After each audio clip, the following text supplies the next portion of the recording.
आइए शुरू करते हैं न्यूज पब का सफर और सबसे पहले आपको दिखाते हैं ऐसी तस्वीरें जिनका जिक्र सरेरा है। ये तस्वीरें सुर्खियों में भी है और सोशल मीडिया पर भी है। इनसे आपका बाखबर होना बेहद जरूरी है क्योंकि चौराहे पर इन्हीं की चर्चा है और चर्चा नए साल के जश्न के अलग तरह की तैयारी की भी है।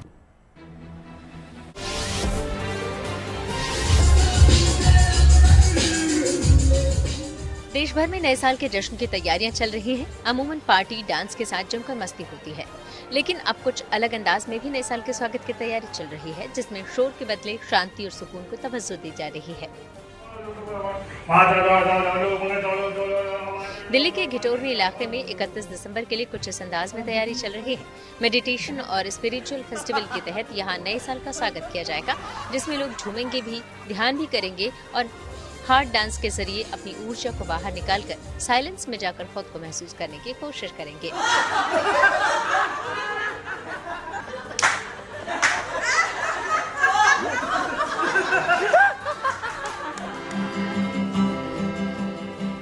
वहीं दिल्ली से सटे गाजियाबाद में युवा कुछ अलग अंदाज में नए साल का स्वागत करने की तैयारी में जुटे हैं।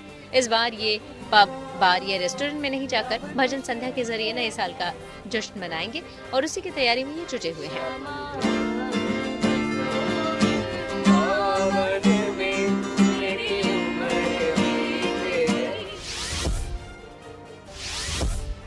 नए साल का जश्न मनाने के लिए अभी से धार्मिक से लेकर पर्यटन स्थल और वन्यजीव अभ्यारण्य गुलजार नजर आ रहे हैं। यूपी में पीलीभीत टाइगर रिजर्व में भी इन दिनों बड़ी संख्या में सैलानी नजर आ रहे हैं। यहाँ टाइगर का दीदार कर वो बेहद रोमांचित हो उठते हैं। सफारी के दौरान यहाँ एक बाघ ने सैलानियों का दिन बना दिया। वो कच्ची सड़क पर जब उन्हें घूमता दिखा तो उनकी खुशी का ठिकाना नहीं रहा। बाघ मदमस्त होकर चहलकदमी करता रहा और लोग उसे बेहद करीब से देखकर रोमांचित होते रहे। ये बाघ इसी तरह कभी रास्ते पर आ जाता तो कभी पेड़ के पास चला जाता और सैलानी उसकी सभी एक्टिविटी को अपने कैमरे में कैद करते रहे। पूरा देश जब नए साल के स्वागत की तैयारियों में जुटा है तो देश के वीर जवान सरहद पर पूरी मुस्तैदी से अपनी ड्यूटी निभाने में जुटे हैं ताकि लोग सुरक्षित और शांति के बीच जश्न मना सकें। ये तस्वीरें जम्मू कश्मीर के गुलमर्ग की हैं, जहां लाइन ऑफ कंट्रोल पर बर्फ से भरे जंगल में बीएसएफ के जवान पेट्रोलिंग के साथ ही चप्पे चप्पे पर कड़ी निगरानी रख रहे हैं। ये जवान हर वक्त पूरे एक्शन में नजर आते हैं। बीएसएफ अपने जवानों को सुरक्षा के साथ ही सीआई ऑपरेशन के लिए भी तैयार कर रही है, जिसमें आतंकवादी विरोधी ऑपरेशंस के दौरान आने वाली चुनौतियों से निपटने का अभ्यास भी किया जाता है। इसी के तहत ये भी दिखाया गया कि दुश्मन अगर किसी इमारत को अपने कब्जे में लिए हुए है तो बीएसएफ की क्विक रिएक्शन टीम किस तरह घर में घुसकर कार्रवाई करती है। उत्तर भारत भीषण ठंड की चपेट में है। यूपी में जगह जगह तमाम सुविधाओं के साथ रैन बसेरों का इंतजाम किया गया है। बाबा विश्वनाथ की नगरी वाराणसी में भी लोग ऐसे रैन बसेरों में चैन से सोते नजर आए, जबकि गंगा के घाट पर देर रात के वक्त एक अलग ही नजारा देखने को मिला। रात 12:15 बजे के करीब दशाश्वमेध घाट पर 11 डिग्री तापमान के बीच यहाँ कुछ युवा संगीत की महफिल सजाए बैठे नजर आए। गिटार की धुन के साथ गाना गाते हुए ये युवा ठंड का लुत्फ उठाते दिखे। इनका कहना है कि संगीत के जरिए इन्हें वो ऊर्जा मिलती है जिसमें ठंड का असर नहीं होता।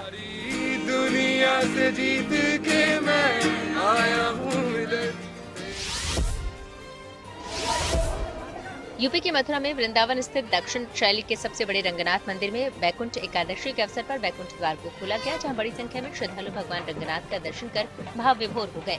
यहां सोमवार देर रात मंगला आरती के बाद सुबह ब्रह्म मुहूर्त में भगवान रंगनाथ माता गोदा जी के साथ परंपरागत वाद्य यंत्रों की मधुर ध्वनि के मध्य निज मंदिर से पालकी में विराजमान होकर बैकुंठ द्वार पहुंचे, जहाँ सेवायत पुजारियों ने पूजा पाठ के साथ आरती की। उसके बाद भगवान रंगनाथ की सवारी मंदिर प्रांगण में भ्रमण करने के बाद पौंडानाथ मंदिर, जिसे भगवान का निज धाम बैकुंठ लोक कहा जाता है, वहां विराजमान हुई, जहां भगवान को भजन गाकर सुनाया गया। 21 दिवसीय बैकुंठ उत्सव में 11वें दिन बैकुंठ एकादशी पर्व पर वर्ष में एक बार बैकुंठ द्वार खोला जाता है। मान्यता है कि बैकुंठ एकादशी पर जो भी भक्त बैकुंठ द्वार से निकलता है उसे बैकुंठ धाम की प्राप्ति होती है। और अब बात करते हैं दिल्ली में प्रदूषण का खात्मा करने वाले नए फॉर्मूले की। गंभीर प्रदूषण से जूझ रहे दिल्ली वासियों के लिए ये खबर राहत देने वाली है। अब दिल्ली के प्रदूषण को खत्म करने के लिए आईआईटी कानपुर की एंट्री हो गई है। दिल्ली में वायु प्रदूषण से निपटने के लिए सरकार एआई और डेटा आधारित एक नई और साल भर चलने वाली रणनीति पर काम कर रही है। वहीं दिल्ली सरकार के साथ मिलकर आईआईटी कानपुर एक नया एयर फ्रेमवर्क तैयार कर रही है, जिससे कि प्रदूषण से निजात मिल सकती है।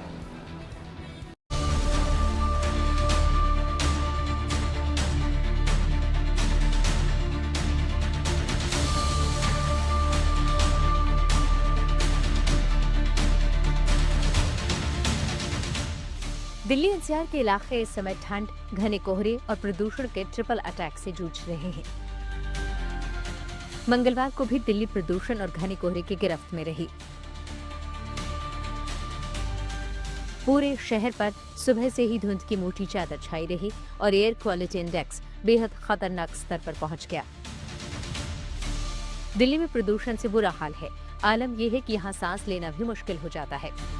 राजधानी में AQI दिसंबर के महीने में पिछले 7 सालों में सबसे खराब स्तर पर पहुंच गया है। राजधानी दिल्ली में ठंड, कोहरा और प्रदूषण का ट्रिपल अटैक पड़ा है। अभी हम राजधानी दिल्ली के MB रोड पर मौजूद हैं। आप देख सकते हैं तस्वीरों में स्थिति क्या हुई है, उसकी तस्वीरें हम आपको दिखा रहे हैं। किस कदर कोहरा छाया हुआ है उसकी तस्वीर हम आपको दिखा रहे हैं। कोहरा ही कोहरा जो है सड़कों पर नजर आ रहा है, जिसके कारण विजिबिलिटी काफी कम होती हुई नजर आ रही है।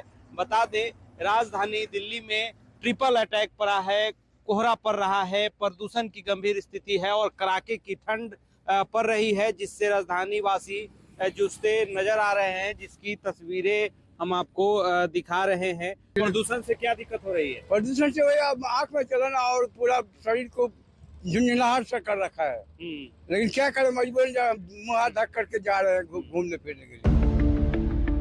दिल्ली एनसीआर में छाए वायु प्रदूषण की चर्चा पूरे देश में है। हालांकि प्रदूषण को खत्म करने की कोशिशें लगातार जारी हैं, लेकिन नतीजा देखने को नहीं मिल रहा। लिहाजा अब दिल्ली सरकार प्रदूषण खत्म करने के लिए आर्टिफिशियल इंटेलिजेंस का सहारा लेने जा रही है। दिल्ली सरकार IIT कानपुर के साथ मिलकर क्लीन एयर फ्रेमवर्क तैयार करेगी। दिल्ली में लगातार बढ़ रहे प्रदूषण के मद्देनजर अब सरकार ने आर्टिफिशियल इंटेलिजेंस का सहारा लिया है और इस नई तकनीक के माध्यम से सरकार कोशिश कर रही है कि अगले साल किसी भी तरह का कोई भी प्रदूषण दिल्ली में ना हो सके। और इसीलिए एक नई व्यापक और साल भर चलने वाली रणनीति पर सरकार अब आगे काम करने वाली है, जिसमें वैज्ञानिक दृष्टिकोण भी होगा, डेटा इंटेलिजेंस भी होगा और अलग अलग सिस्टम के माध्यम से सरकार काम करेगी ताकि दिल्ली में प्रदूषण पर नियंत्रण पाया जा सके।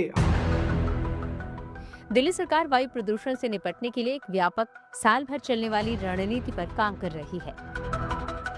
दरअसल दिल्ली सरकार IIT कानपुर के साथ AI आधारित डेटा ड्रिवन प्रणाली पर सहयोग की संभावना तलाश रही है। डेटा ड्रिवन प्रणाली रणनीति का एक प्रमुख आधार डायनामिक सोर्स अपॉर्शनमेंट है, जिसके माध्यम से धूल, परिवहन, उद्योग, बायोमास जलाने से होने वाले प्रदूषण का वैज्ञानिक निर्धारण किया जाएगा। इससे एजेंसियां सामान्य प्रतिबंधों की बजाय सीधे प्रदूषण के मूल कारणों पर कार्रवाई कर सकेंगी। आज हम AI के युग में जी रहे हैं और AI के कई सारे फायदे, कई सारे नुकसान हैं, लेकिन खुशी की बात यह है कि सबसे बड़ा फायदा जो अब AI के साथ होने वाला है, जो हम सबको फायदेमंद रहेगा, वो ये है कि कैसे AI का इस्तेमाल हम जो हमारा एनवायरनमेंट है उसको सेव करने में कैसे लगा सकते हैं। अब इतना प्रदूषण है, हम दिल्ली की बात करते हैं, लेकिन सिर्फ दिल्ली ही नहीं, ये भारत और दुनिया भर में जो अलग अलग फैक्टर्स की बात करते हैं, जैसे ग्लोबल वार्मिंग हो गई, कुछ ना कुछ है, पोल्यूशन तो हर जगह ही है। और अगर हम भारत की बात करें, ये बहुत बड़ा मुद्दा है और उसी के लिए ही AI का इस्तेमाल अब हो रहा है। कैसे? जो हमारी सरकार है वो IIT कानपुर के साथ बहुत क्लोजली काम कर रही है। ये एक प्रोजेक्ट सिर्फ कुछ महीने या दिनों का नहीं है, ये पूरे साल या उसके आगे भी चल सकता है। एक बहुत मेगा प्रोजेक्ट है जहां पर IIT कानपुर और सरकार दोनों साथ में काम कर रहे हैं और उनका एक ही एम है कि कैसे AI के जरिए हम प्रदूषण को कम कर सकें। अब ये होगा कैसे?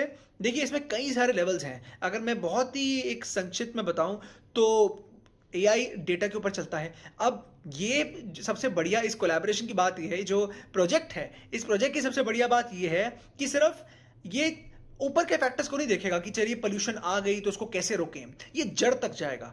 जड़ क्या है, कहां से पोल्यूशन एक्चुअली आ रहा है, उसको कैसे कम कर सकते हैं। और AI के माध्यम से जब डेटा कलेक्ट होगा, रियल टाइम डेटा जब कलेक्ट होगा, तो सोर्स का भी पता लगेगा और साथ साथ ये भी पता लगेगा कि जो आम जनता है, जो सरकार है, एग्जैक्टली क्या करे जिससे प्रदूषण कम हो जाए।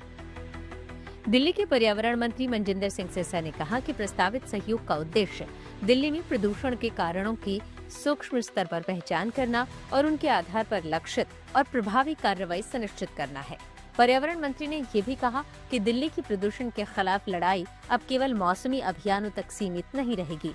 सरकार 365 दिनों का ऐसा एक्शन प्लान तैयार कर रही है जिसमें सभी निर्णय वैज्ञानिक साक्ष्यों, रियल टाइम डेटा के आधार पर लिए जाएंगे। उन्होंने साफ किया कि हर कार्रवाई का असर सीधे हवा की गुणवत्ता में दिखना चाहिए और सरकार इसी लक्ष्य के साथ काम कर रही है।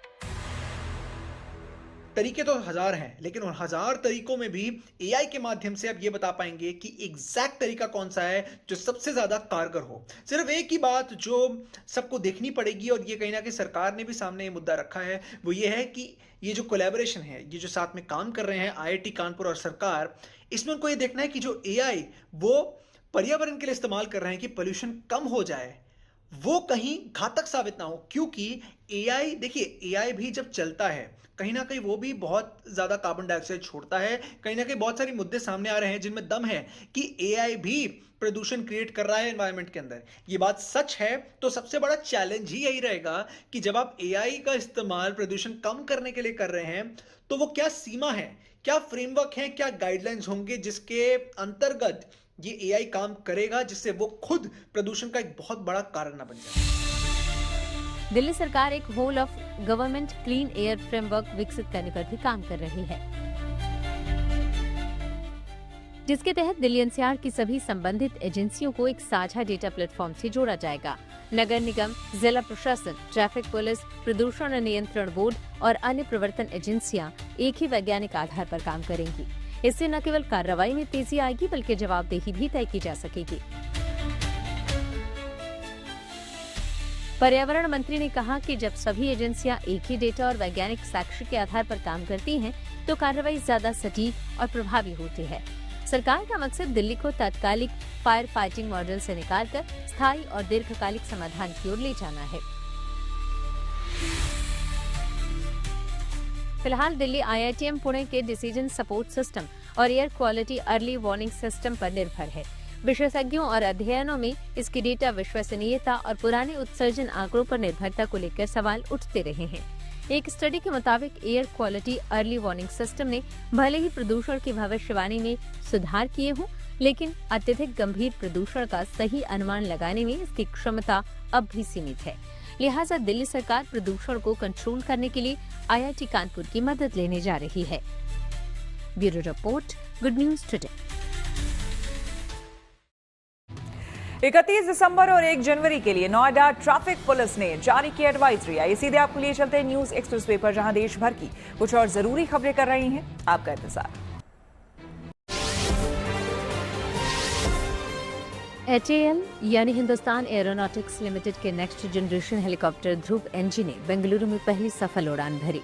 पूजा पाठ के बाद केंद्रीय नागरिक उड्डयन मंत्री के राममोहन नायडू ने इसे हरी झंडी दिखाकर रवाना किया। 5.5 टन श्रेणी के इस हेलीकॉप्टर को नागरिक उड्डयन, एयर एम्बुलेंस, VIP परिवहन और क्षेत्रीय कनेक्टिविटी के लिए डिजाइन किया गया है। मेक इन इंडिया के तहत बना ये हेलीकॉप्टर आने वाले समय में देश के दूर दराज के इलाकों तक तेज, सुरक्षित और सस्ती हवाई सेवाएं पहुंचाने में बड़ी भूमिका निभा सकता है।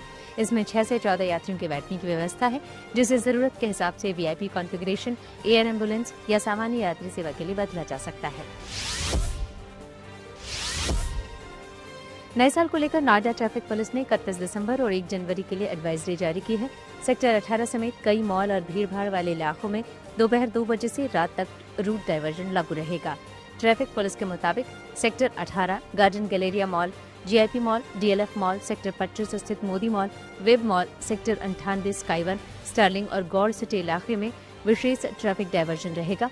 सेक्टर 18 में आने वाले वाहनों की पार्किंग केवल sector 18 multi level car parking में ही की जाएगी। सड़क किनारे या अन्य स्थानों पर वाहन खड़े करने की अनुमति नहीं होगी। सेक्टर 18 में प्रवेश और बाहर निकलने के लिए एंट्री और एग्जिट पॉइंट पहले से चिन्हित किए गए हैं। प्रयागराज में 3 जनवरी से विश्व के सबसे बड़े धार्मिक और आध्यात्मिक आयोजन माघ मेला की शुरुआत होने जा रही है। इसे लेकर यहां चाक चौबंद व्यवस्था की गई है। माघ मेला कंट्रोल रूम में 400 CCTV कैमरे लगाए गए हैं, जिससे मेले की मॉनिटरिंग की जाएगी। इनमें AI से लैस कैमरे भी हैं। सुरक्षा के लिए मेला क्षेत्र में 17 थाने और 42 पुलिस चौकियां बनाई गई हैं। 7 सेक्टर में बसाए गए मेले में एडिशनल और डिप्टी SP की तैनाती की गई है। रेलवे स्टेशनों से लेकर बस अड्डे तक भीड़ प्रबंधन के सभी इंतजाम किए गए हैं। मेले में आने वाले श्रद्धालुओं के आने और जाने के लिए रूट निर्धारित कर दिए गए हैं। नए साल को लेकर गुजरात के नर्मदा में भी खास तैयारी है। यहाँ के केवड़िया में स्टैच्यू ऑफ यूनिटी को देखने के लिए बड़ी तादाद में सैलानी पहुंच रहे हैं। ऐसे में पर्यटकों की भारी भीड़ और ऑनलाइन बुकिंग को देखते हुए स्टैच्यू ऑफ यूनिटी में प्रवेश की सीमा बढ़ा दी गई है। साथ ही नए साल के जश्न को लेकर भी यहाँ सैलानियों के लिए खास तैयारी की जा रही है। सभी होटलों में भव्य रात्रि भोज, क्रूज और डिनर डांस पार्टियों का आयोजन किया गया है। नए साल की शुरुआत से पहले देश भर के प्रसिद्ध मंदिरों में श्रद्धालुओं की भारी भीड़ देखी जा रही है। चाहे रामनगरी अयोध्या धाम हो या फिर भगवान शिव के 12 ज्योतिर्लिंगों में एक बाबा बैद्यनाथ धाम, इन दिनों यहाँ भक्तों का सैलाब उमड़ रहा है। यूपी के मिर्जापुर में भी मां विंध्यवासिनी मंदिर में भक्तों का तांता लगा है। लोग गुजरते साल के ठीक से बीत जाने के लिए भगवान का शुक्रिया कहने और नए साल की बेहतरी की उम्मीद लेकर मंदिरों में अपने अपने आराध्य के दर्शन पूजन कर रहे हैं।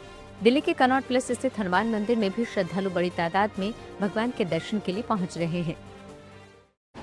और अब बात उदयपुर के शिल्पग्राम उत्सव मेले की। झीलों की नगरी उदयपुर में आयोजित हो रहे 10 दिवसीय शिल्पग्राम महोत्सव में रोमांच और साहस का अनोखा संगम देखने को मिल रहा है। मेले में आए कलाकारों ने अपने अनूठे प्रदर्शन से दर्शकों को मंत्रमुग्ध कर दिया है। शिल्पग्राम घूमने आए देश विदेश के टूरिस्ट लोक कलाकारों की प्रस्तुतियों का आनंद लेने के साथ ही हैंडीक्राफ्ट प्रोडक्ट्स और लोक संस्कृति से जुड़े सामानों की खरीदारी भी कर रहे हैं।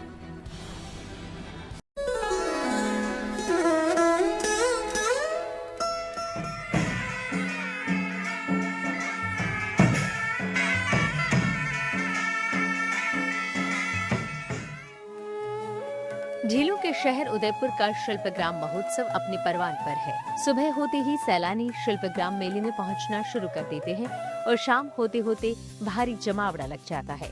सर्द शाम के बीच शहर ही नहीं बल्कि आसपास के स्थानों से हजारों पर्यटक यहां आनंद लेने पहुंच रहे हैं। तमाम राज्यों के कलाकारों के सुरों का रस और नृत्य आकर्षण का केंद्र बन रहा है।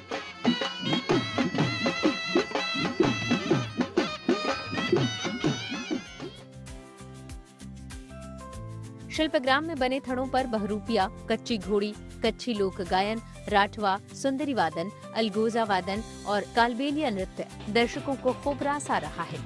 अपने परिवार और दोस्तों के साथ पहुंचे लोग अलग अलग राज्यों के स्वादिष्ट व्यंजनों का लुत्फ उठा रहे हैं।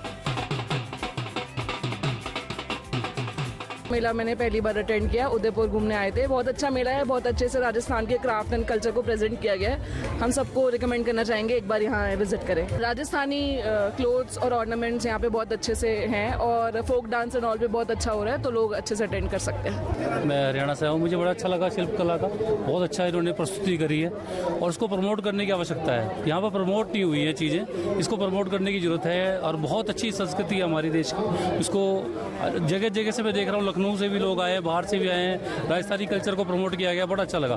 झीलों की नगरी उदयपुर के शिल्पग्राम महोत्सव में बाजीगर ग्रुप के कलाकार कमाल के करतब दिखा रहे हैं।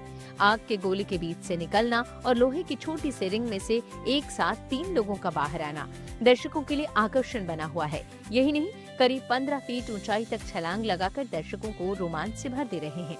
हमारा ग्रुप का नाम है बाजीगर ग्रुप। मैं भी यहाँ पर इस शिल्पग्राम में पहली बार आया हूँ अपने पिताजी के साथ। मैं भी यहाँ पर प्रैक्टिस करता हूँ। बहुत ही मैनू भी यहाँ पर शिल्पग्राम में आकर बहुत अच्छा लग रहा है। हम टीम वर्क करते हैं सर, जैसे एक रिंग में निकलना और करतब दिखाते हैं हम। ਅਸੀਂ पंजाब से चल के आए हैं। दादे परदादे पहले एक कला करते सी, हुण असी भी करते हैं। साडे गांव बेटा पढ़ रहा, बेटा भी करता है। इस तो पहले 10 साल पहले आए सी, हुण तो पहली बार इत्थे दूसरी बार आए हैं। बच्चों से लेकर बुजुर्ग तक हर कोई बाजीगर ग्रुप के करतबों को देखकर दंग है। कई लोग अपने मोबाइल कैमरों में इन पलों को कैद करते नजर आए। शिल्पग्राम महोत्सव में कालबेलिया नृत्य भी दर्शकों का मन मोह रहा है। ये नृत्य कालबेलिया समुदाय की जीवन शैली, उनकी सांपों के साथ निकटता और परंपरा को दर्शाता है। महिलाएं सांपों के रंग वाले वस्त्र पहने ये डांस करती हैं। शिल्पग्राम महोत्सव में आई सीमा कालबेलिया बताती हैं कि उन्होंने पिता के साथ सफर शुरू किया था, जो आज तक जारी है।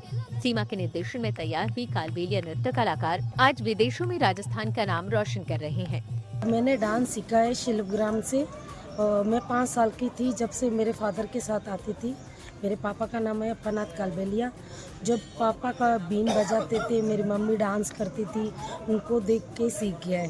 तो मेरे को ऐसा लगता है कि शिल्पग्राम में मेरा ऐसा दिल करता है, जब भी मैं आती हूँ ना तो मैं बहुत खुश होती हूँ कि मैंने यहाँ से डांस सीखा तो मैं इंडिया से बाहर ही करती हूँ।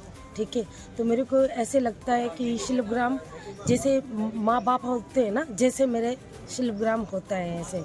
कला और शिल्प के सबसे बड़े महाकुंभ में आने वाले सैलानियों का अपनी नायाब कला से मनोरंजन करने वाले बहरूपिया कलाकारों की हर कोई तारीफ कर रहा है और इनके साथ सेल्फी भी ले रहे हैं। देश भर से आए इन बहरूपिया कलाकारों की माने तो इस कला को सिर्फ वेशभूषा नहीं बल्कि पूरी आत्मा और विरासत के साथ निभाने वाले कुशल कलाकार अब बहुत कम बचे हैं। हमारे जो कला है ये बहुत ही प्राचीन कला है, आज की कला नहीं है। आज के राजा महाराजों से चलती हुई परंपरा आ रही है हमारी, और ये आज की नई पीढ़ी जो आप लुप्त होने में जा रही है कला। इस कला को जो फेस्टिवल हुआ, मंच तो मिलता नहीं है इनको। और ये बहरूपिया कला एक ऐसी हो गई कि ड्राउंड सी कला हो गई, मतलब टाइम पास करना का सौदा हो गया है। तो मेकअप करके जब मेले में अंदर आते हैं तो मेलों से कभी काफ़ी मनोरंजन होता है और काफ़ी लोग उनको बहुत अच्छे तरीके से देखते हैं। काफ़ी प्यार प्रेम मिलता है मेलों के अंदर। उदयपुर के शिल्प मेले की रौनक में चार चांद लगा रहा मशक बैंड भी लोगों को खूब भा रहा है। राजा महाराजाओं के समय से इस बैंड की धुन मेवाड़ की पहचान और दरबार में आयोजित शाही शादियों और मेहमान नवाजी की चर्चा होती रहती है। ये बैंड मेवाड़ी, राजस्थानी और फ्यूजन सॉन्ग की बेहतरीन धुन निकालता है।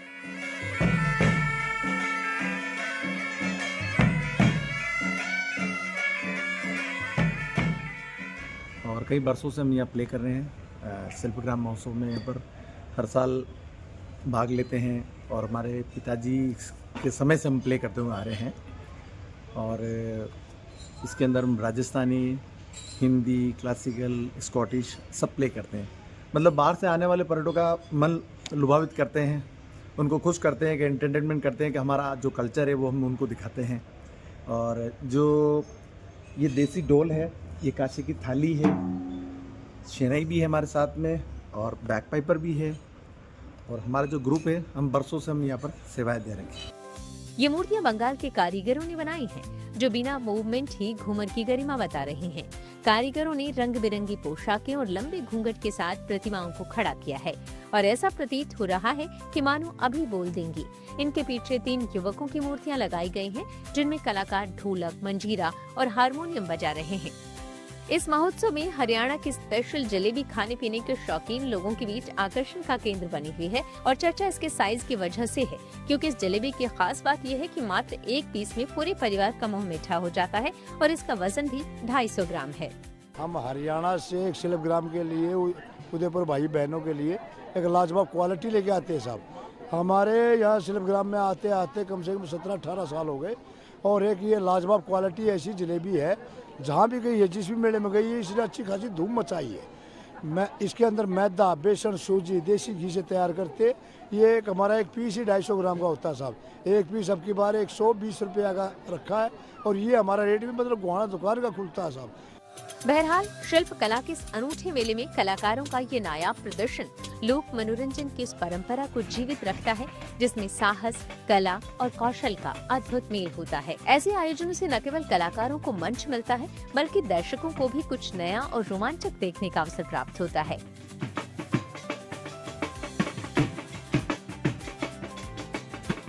उदयपुर से पंकज शर्मा के साथ bureau report, good news today.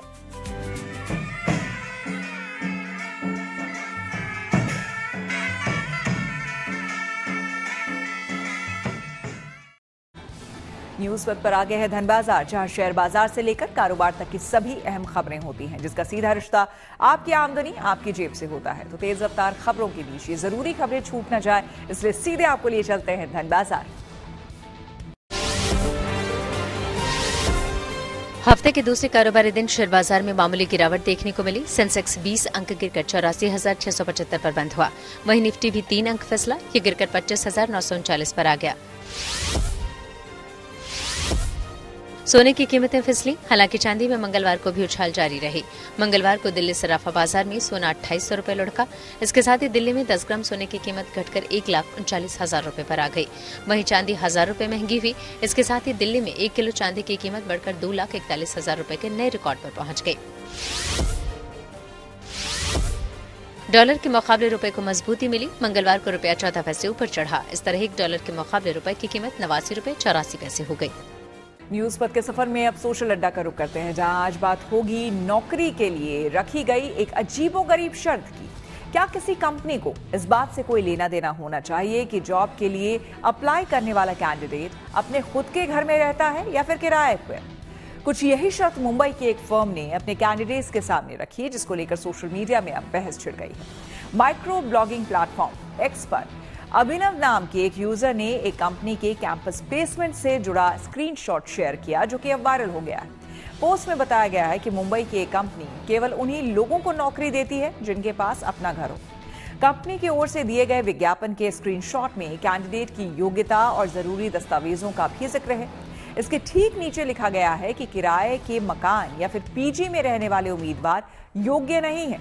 User अभिनव ने कमेंट सेक्शन में बताया है कि रिक्रूटमेंट एडवर्टीजमेंट कैंपस प्लेसमेंट के दौरान शेयर किया गया था, लेकिन ये किस कंपनी ने कब दिया और कहां का है ये पता नहीं। लेकिन सोशल मीडिया पर सामने आते ही ये पोस्ट वायरल हो गई है और तमाम यूजर्स इस पर अपनी प्रतिक्रियाएं देने लगे हैं।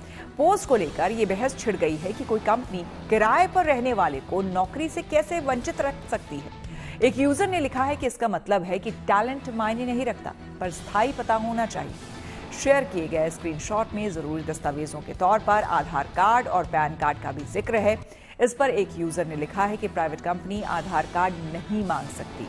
ये सुप्रीम कोर्ट के 2018 में दिए गए आदेश का उल्लंघन है। वहीं कुछ सोशल मीडिया यूजर का यह भी मानना है कि कंपनी ज्यादा सैलरी नहीं देना चाहती, इसलिए उसने ये शर्त रखी। लोगों का मानना है कि कंपनी ने ऐसा इसलिए किया है ताकि केवल स्थानीय लोग ही आवेदन करें, जो बाहर से आए लोगों की तुलना में कम सैलरी में काम करने को तैयार हो सकते हैं। कई लोगों ने जॉब के लिए रखी शर्त को संविधान के अनुच्छेद 16 के खिलाफ बताया है, जो सभी लोगों को नौकरी के लिए समान अवसर की गारंटी देता है। अब इस पोस्ट में कितनी सच्चाई है ये कहा नहीं जा सकता है, लेकिन इसने सोशल मीडिया पर एक बड़ी बहस छेड़ दी है। इस वायरल पोस्ट को लेकर हमने मुंबई में लोगों से बात की और उनकी राय जानी।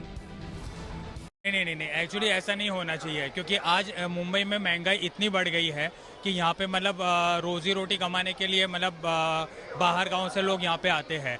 तो अगर फिर यहाँ पे डायरेक्टली तो वो लोग को मतलब वो फ्लैट वगैरह खुद का नहीं ले पाएंगे, तो इनिशियली उनको तो मतलब क्या कि वो रेंट पे मतलब घर लेना ही पड़ेगा। तो अगर वो लोग रेंट पे घर लेंगे, उसके बाद में वो लोग को जब नौकरी मिलेगी, फिर धीरे धीरे कमा करके वो लोग अपना खुद का घर खरीद सकेंगे। इसके लिए तो फिर इनिशियली अगर आप ऐसा बोल रहे हैं कि जो लोग यहाँ पे रेंट पे या पीजी पे रहते हैं तो फिर हम उनको नौकरी नहीं देंगे, तो ऐसे कैसे होगा कि जो डिजर्विंग टैलेंट है, जो अच्छे टैलेंट है, वो लोग को फिर बाद में हम लोग वो एक्सप्लॉइट कर रहे हैं। मेरे हिसाब से दिस इज टोटली रॉन्ग। आज मेरा बेटा अगर बाहर जाता है, फॉर एग्जाम्पल गुजरात या कोई भी जगह जाता है, तो उसको अगर जॉब करना है तो immediately I can get him the house. So I first of all वो तो पीजी में ही रहेगा, आफ्टर दैट ही वो कुछ तरक्की करेगा, फिर ही वो घर खरीद पाएगा एंड एवरीथिंग। तो I think this is totally wrong. ऐसे तो पूरा बॉम्बे खाली हो जाएगा। Please don't support this system. ऐसे रिएक्शन पे यदि जिसका घर ना हो, यदि जॉब के लिए आया हो या रहने के लिए आया हो, अपने भारत में सभी को रहने की व्यवस्था हो, चाहे जो भी हो, उसे जॉब हर तरह का मिले ताकि उसका परिवार चल सके, अपनी रोजी रोटी कमा सके, अपना घर गृहस्थी संभाल सके, उससे उसके परिवार का, उससे आने वाले फ्यूचर वो अपना परिवार डेवलप कर सके। जॉब ये नहीं है कि अगर उसका घर नहीं है उसे जॉब ना मिले, जॉब मिलना चाहिए। उससे आगे बढ़ने का प्रोत्साहन मिलेगा, उसके बच्चों को एजुकेशन अच्छा मिलेगा, भविष्य में जाके अच्छी नौकरी कर सकेंगे, जिससे अपने इंडिया डेवलप हो सकता है। तो बिल्कुल ही गलत बात है और ऐसा होना भी नहीं चाहिए, क्योंकि हमारे बॉम्बे, नवी मुंबई में काफ़ी लोग आउट स्टेशन से आते हैं, तो वो लोग तो यहाँ नौकरी की तलाश में आते हैं और उनको ही नौकरी नहीं दोगे तो बहुत ही गलत है। मैं तो यहाँ का लोकल हूँ, बट मुझे खुद पसंद नहीं अगर कोई ऐसा बोले, बहुत गलत बात है। लोग इतने मेहनत से एजुकेशन ले रहे हैं, भले वो आउट स्टेशन में हो या फिर मुंबई से हो, लेकिन उनको job opportunities all over India create करनी चाहिए, ना कि ये देखते हुए कि वो लोकल है या फिर आउट स्टेशन जाए। वो तो वैसा नहीं होना चाहिए, जॉब तो मिलनी चाहिए, भले आप रेंटल हो या ओनर हो। ऑफकोर्स रेंट दे के जॉब कर करके आप ओनर भी बन जाएंगे। और अब बात विश्व प्रसिद्ध बांके बिहारी मंदिर की। नए साल के मौके पर हजारों श्रद्धालु वृंदावन पहुंच रहे हैं। कई लोग नए साल की शुरुआत बांके बिहारी के दर्शन के साथ करना चाहते हैं। इसकी वजह से वृंदावन में भक्तों की भारी भीड़ उमड़ रही है। भीड़ को देखते हुए बांके बिहारी मंदिर के प्रबंधक की ओर से एक गाइडलाइन जारी की गई है, जिसमें अपील की गई है कि यदि बहुत आवश्यक ना हो तो श्रद्धालु अभी 5 जनवरी तक वृंदावन आने से परहेज करें। वृंदावन में हमारे सहयोगी मदन गोपाल शर्मा ने बांके बिहारी मंदिर में आ रही भीड़ का जायजा लिया और लोगों से बात कर उनकी राय जानी। मौजूद है बांके बिहारी मंदिर में और 25 दिसंबर से लेकर नए साल की जो शुरुआत के लिए श्रद्धालुओं की भीड़ आना शुरू हुई है। बताया जाता है कि 25 दिसंबर को करीब 1.5 लाख श्रद्धालुओं ने प्रभु बांके बिहारी के दर्शन किए थे। तो उसी दिन से जो भीड़ का जो रेला है वो इस तरह यहाँ आ रहा है। और अगर जिला प्रशासन की बात करें तो श्रद्धालुओं को दर्शन कराने के लिए करीब 400 पुलिसकर्मी इस व्यवस्था में लगे हुए हैं कि जो भी श्रद्धालु यहाँ पहुंचे वो प्रभु बांके बिहारी के दर्शन करके जाए। और ब्रज के जितने भी प्रमुख मंदिर हैं उनमें इसी तरह श्रद्धालुओं की भीड़ पहुंच रही है। वहीं प्रशासन ने श्रद्धालुओं की सुगमता के लिए विद्यापीठ चौराहे से एक रेलिंग लगाई है, जिसमें श्रद्धालु लाइन में होकर बांके बिहारी मंदिर पहुंच रहे हैं और अपने आराध्य के दर्शन कर रहे हैं। प्रशासन की मंशा यही है कि जो भी श्रद्धालु यहाँ आए प्रभु बांके बिहारी के दर्शन करके जाए और बिना दर्शन किए हुए न जाए। ठाकुर जी के दर्शन हुए? बहुत अच्छे से हुए, 3 दिन से कंटिन्यूस कर रही हूँ। इतनी भीड़ हो रही है, क्या कहेगी? सारे भक्त तो आएंगे ही, नव वर्ष प्रभु के पास ही बनाना चाहेंगे। आनंद आ रहा है बहुत। राधे राधे। ठाकुर जी के बहुत बढ़िया दर्शन हो गए। भीड़ बहुत है, लेकिन भीड़ में ही तो ठाकुर जी का आनंद है। जब तक धक्का नहीं लगेगा तब तक ठाकुर जी के दर्शन का आनंद नहीं आएगा। धक्के लगने से ही ठाकुर जी के बढ़िया दर्शन होते हैं। बहुत आनंद आ रहा है। भीड़ बहुत है बट मजा बहुत आ रहा है। आनंद आ रहा है, एकदम नया साल मनाने आए ठाकुर जी के। भीड़ तो बहुत ज्यादा है, लेकिन व्यवस्था अच्छी है। अच्छे से दर्शन हुए एकदम बढ़िया तरीके से। जी जी जी जी, थोड़ा सा सुधार होना चाहिए, सुधार की जरूरत है। जी जी। प्रशासन तो अपील भी कर रहा है लोगों से, कह रहा है कि लोग ना आए, भीड़ बहुत है। अब सर उसके बड़े दिन की छुट्टी है, इसलिए सारे कॉलेज स्कूल ऑफिसें बंद है, तो बच्चों का ज्यादा मन होता है कि चलो वृंदावन घुमाओ, मथुरा घुमाओ। तो इस लिहाज से जो है हम लोग आए हैं। दर्शन बहुत अच्छे से हो गए। हाँ, भीड़ अच्छी है, भीड़ ज्यादा थी। जी जी जी। नहीं, दिक्कत तो नहीं, बस भीड़ ज्यादा है तो थोड़ा बहुत तो आपको सहना पड़ेगा अगर बिहारी जी का दर्शन करना है तो। बढ़िया दर्शन अच्छे से हो गए। गलियारा बना रही है, बहुत बढ़िया बना रही है और विरोध नहीं करना चाहिए, बस बनना चाहिए गलियारा। हाँ, बनना चाहिए क्योंकि रश बहुत ज्यादा है। रश बहुत ज्यादा है। हाँ, श्रद्धालुओं को दर्शन आराम से होंगे। हाँ जी हाँ, बन जाएगा तो बांके बिहारी जी के दर्शन बहुत आराम से होंगे। मोटोरोला 7 जनवरी को भारत में लॉन्च करेगा नया प्रीमियम स्मार्टफोन। टेक्नोलॉजी से जुड़ी ऐसी जरूरी खबरों को जानने समझने के लिए आइए आपको लिए चले डिजिटल का लिए। रेलवे ने यात्रियों को नए साल का तोहफा दिया है। रेल वन ऐप के जरिए जनरल टिकट बुक करने पर यात्रियों को किराए में छूट मिलेगी। रेल मंत्रालय ने ऐलान किया है कि 14 जनवरी 2026 से रेल वन ऐप के जरिए जनरल टिकट बुक करने पर यात्रियों को 3% की छूट दी जाएगी। ये डिस्काउंट ऑफर 6 महीने के लिए लागू किया जा रहा है, यानी 14 जुलाई 2026 तक आप इसका लाभ ले सकते हैं। फिलहाल रेलवे रेल वन ऐप पर सिर्फ आर वॉलेट के जरिए भुगतान करने पर 3% का कैशबैक देता है, लेकिन नए नियम के तहत यात्रियों को किसी भी डिजिटल मोड जैसे UPI, debit, credit card, net banking से भुगतान करने पर सीधे 3% का डिस्काउंट दिया जाएगा। मोटोरोला भारत में अपना नया प्रीमियम स्मार्टफोन लॉन्च करने जा रही है। कंपनी ने इस फोन को सिग्नेचर नाम दिया है। मोटोरोला के मुताबिक इसे 7 जनवरी 2026 को भारत में लॉन्च किया जाएगा। माना जा रहा है कि मोटोरोला सिग्नेचर में स्नैपड्रैगन 8 Zen 5 प्रोसेसर मिल सकता है। महिंद्रा की upcoming SUV XUV 7XO triple screen, 540 degree view camera और डॉल्बी एटमॉस साउंड सिस्टम से लैस होगी। कंपनी ने कार का नया टीजर जारी किया है। इनमें तीनों फीचर की झलक दिखाई गई है। कंपनी अपनी इस नई कार को 5 जनवरी को लॉन्च करने की तैयारी में है। ये महिंद्रा XUV 700 का फेसलिफ्ट मॉडल होगा। आईसीसी की विमेंस T20 रैंकिंग में शेफाली वर्मा और रेणुका सिंह ठाकुर ने लगाई लंबी छलांग। खेल जगत से जुड़ी ऐसी इंटरेस्टिंग खबरों को जानने के लिए आइए चलें खेल चक्कर।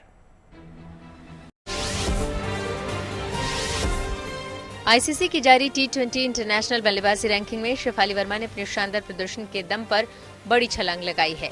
श्रीलंका के खिलाफ चल रही T20 सीरीज में अपने बेहतरीन खेल से वो छठे स्थान पर पहुंच गई हैं। श्रीलंका के खिलाफ शेफाली ने 3 मैचों में नाबाद 69, नाबाद 79 और 79 रनों की पारी खेली है। वहीं T20 बल्लेबाजी में भारतीय टीम के उप कप्तान स्मृति मंधाना ने अपना तीसरा स्थान बरकरार रखा है। बल्लेबाजों की टॉप 10 रैंकिंग में भारत की तीसरी खिलाड़ी जेमिमा रॉड्रिग्स भी शामिल हैं। आईसीसी की T20 गेंदबाजी रैंकिंग में भारत के ऑलराउंडर दीप्ति शर्मा नंबर 1 पर बनी हुई है, जबकि तेज गेंदबाज रेणुका सिंह ठाकुर ने श्रीलंका के खिलाफ शानदार प्रदर्शन कर 8 स्थान की छलांग लगाई है। वो दक्षिण अफ्रीका की नॉन कुलेले को म्बाला के साथ छठे स्थान पर पहुंच गई हैं। दोनों के 705 रेटिंग पॉइंट्स हैं।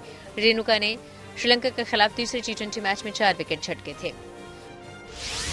इसी के साथ न्यूज वक्त में मेरे यानी कि श्वेता झा के साथ फिलहाल इतना ही। देश दुनिया के तमाम पॉजिटिव खबरों के लिए देखते रहिए गुड न्यूज टुडे।